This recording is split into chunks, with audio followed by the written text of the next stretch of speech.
उपस्थित हम सबके आदरणीय मेरे सीनियर छात्र जीवन से जिनसे मेरा परिचय रहा, बहुत कुछ सीखने को मौका मिला, ऐसे श्री रामभद्र राय जी, लक्ष्मी जी, बजरंग जी, मिलिंद जी, मुरारीलाल जी और रमेश जी, और इस सभागार में उपस्थित देश और समाज की सेवा में लगे देवियों और सज्जनों, सबसे पहले तो मैं लक्ष्मी जी का बहुत आभार व्यक्त करना चाहता हूं कि उन्होंने इस पवित्र काम में सम्मिलित होने के लिए मुझे आमंत्रित किया। पिछले 1 साल से मैं किसी कार्यक्रम में शामिल नहीं हुआ, बस टीवी के स्टूडियो पर बैठ के जो कार्यक्रम करते थे वही कर पाते थे। ऐसे टीवी के शोज जिसमें ऑडियंस सम्मिलित हो, ऐसे शोज भी नहीं कर पाए, लेकिन लक्ष्मी जी का आग्रह टाल नहीं पाया, तो साल भर में ये पहला सार्वजनिक कार्यक्रम है जिसमें मैं सम्मिलित हुआ। और मैं आप सबको बहुत बधाई देना चाहता हूं, अभिनंदन करना चाहता हूं। कोरोना के इस काल में जब पूरे देश में एक निराशा का वातावरण था, विश्वास की कमी थी, लोग कहते थे कि हमारे देश में तो स्वास्थ्य सेवाएं नहीं हैं, हमारे पास डॉक्टर्स नहीं हैं, नर्सेज नहीं हैं, पीपीई किट नहीं है, कोरोना की महामारी जब हमारे देश पर आएगी तो कीड़ों मकोड़ों की तरह लोग मरेंगे, लाशें उठाने वाला कोई नहीं होगा। बहुत से लोगों ने बार बार ये बातें मुझे कही थी, लेकिन हम जानते हैं कि इस देश के संकल्प से, प्रधानमंत्री के प्रयास से, लॉकडाउन करने के कड़े निर्णय से और जिस तरह से पूरे देश में लोगों ने सहयोग किया, हम इस महामारी से देश को बचा पाए। और आज इसका जिक्र करना इसलिए जरूरी है क्योंकि आप लोगों ने गांव-गांव में जाकर वनवासी क्षेत्रों में लोगों को कोरोना से लड़ने के लिए जागृत किया। इसके लिए आप बहुत बहुत बधाई के पात्र हैं।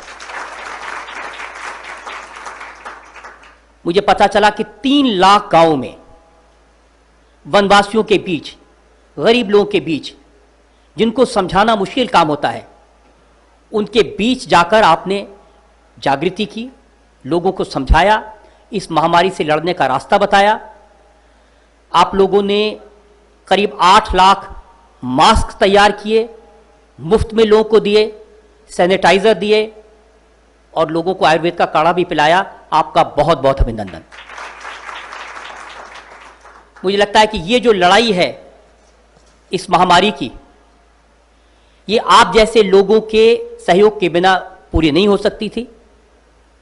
एकल अभियान के लोग जो गांव-गांव में काम करते हैं, वनवासी क्षेत्रों में काम करते हैं, ऐसी जगह जहां पर सरकार नहीं पहुंच पाती, ऐसी जगह जहां पर पत्रकार नहीं पहुंच पाता, आप लोग पहुंचे हैं। आपकी जितनी तारीफ की जाए वो कम है।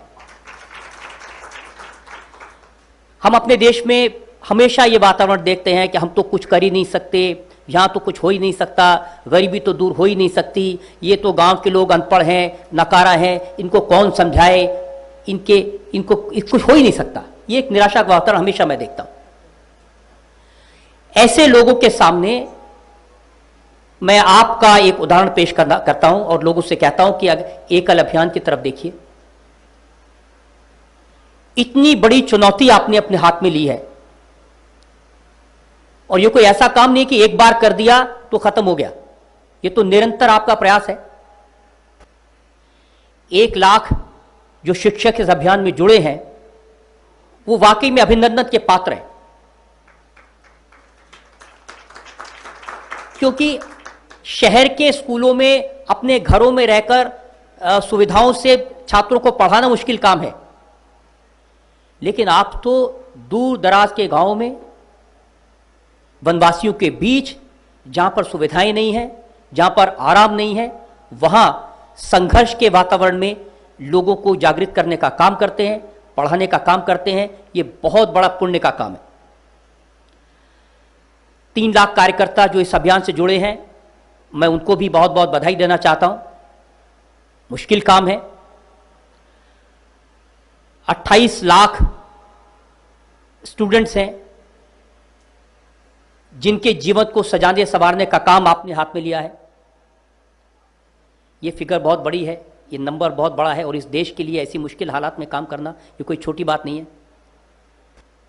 और कम समय में इस चुनौती को आपने अपने हाथ में लिया। सबसे अच्छी बात कि सिर्फ किताबें नहीं पढ़ाते, सिर्फ अक्षर ज्ञान नहीं देते, सिर्फ ये नहीं बताते कि किताब में क्या लिखा है। ट्राइबल एरियाज में छात्रों के जीवन का समग्र विकास करने का काम आपने हाथ में लिया है। ये देश की बहुत बड़ी सेवा है। आज जब मैंने यहां भजन सुने, लक्ष्मी जी ने बताया कि ये सब कार्यकर्ता हैं। मैंने इनके वीडियोस देखे हैं यूट्यूब पर, कैसे छोटी छोटी जगहों पर गांव में जाकर राम नाम के भजन गाकर, नारायण नारायण के भजन गाकर लोगों के मन में भारतीय संस्कृति के प्रति, भारत की विरासत के प्रति जागरूकता पैदा करते हैं, उनको जानकारी देते हैं, ज्ञान देते हैं। ये अपने आप में अनूठा काम है।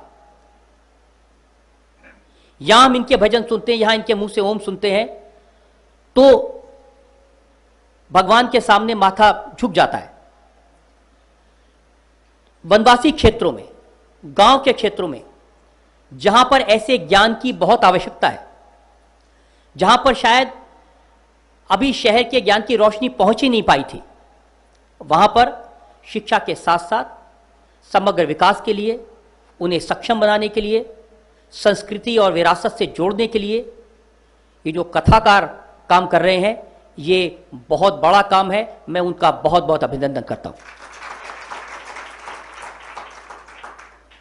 इस श्रीहरि के नाम से, सत्संग के नाम से, भजन के माध्यम से जब हम लोगों को भारत की संस्कृति का पाठ पढ़ाते हैं, जब उन्हें बताते हैं कि हमारे देश के जीवन मूल्य क्या हैं, तो इससे एक बड़ा लाभ ये होता है कि वो गांव के लोग, वो वनवासी लोग हमसे जुड़ पाते हैं। उन्हें भी पता लगता है कि ये देश कितना बड़ा है, इस देश की संस्कृति कितनी महान है, इस देश की परंपराएं क्या हैं, क्योंकि बरसों से वो लोग इन सब बातों से अछूते रहे हैं। और इन बातों को मुझसे ज़्यादा आप जानते हैं, क्योंकि आप तो उसको अनुभव करते हैं, उनके बीच में रहते हैं। लेकिन मैं इस बात का जिक्र इसलिए कर रहा हूं कि ये बात पूरी दुनिया को पता चलनी चाहिए। आपका जो योगदान है, आपका जो कंट्रीब्यूशन है, वो अतुलनीय है, उसकी कोई तुलना नहीं की जा सकती। मैं अंत में 4 पंक्तियां कह के अपनी बात समाप्त करूंगा। मैं सोचता हूं ये आपकी तरफ से पूरे समाज को समर्पित हैं ये पंक्तियां किसी कवि की। मैं दिया हूं